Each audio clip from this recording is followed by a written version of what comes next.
Okay, question number 1. We have parametric equations. We have these equations, so I find the distance.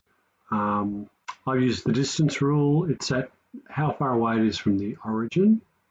So I'd like to know where it is at time pi 6. So we've sub pi on 6 into the x, got root 3, into the y, got 3 root 3. Then use the distance rule on a calculator to come up with this. Express dy dx, so dy dx is the chain of derivatives, dy dt dot dt dx. dx dt is the derivative of the x component, dy dt is the derivative of the y component. Flipped the dx dt around, therefore we got an expression here. And all I need to find is the equation of the tangent, and I haven't done the whole question there.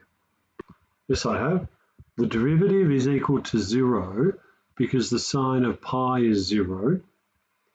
I'll put pi into the y component to find out that y equals -3.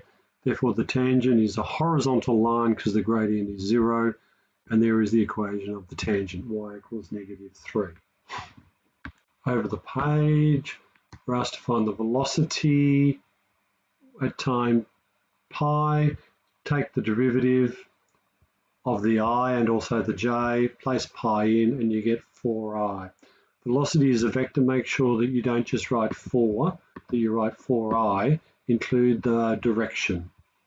Find the magnitude of the acceleration. You don't need any i's and j's because it's just asking for the magnitude of the acceleration. So take the second derivative, put a pi in there, and you get 3 as your answer. Find the time in seconds of the particle first moves through the origin. Set the r component to 0. The first time the x's are at the origin are these. The first time the y is at the origin are these. Therefore, the first time that both x and y is at 0 is pi on 2.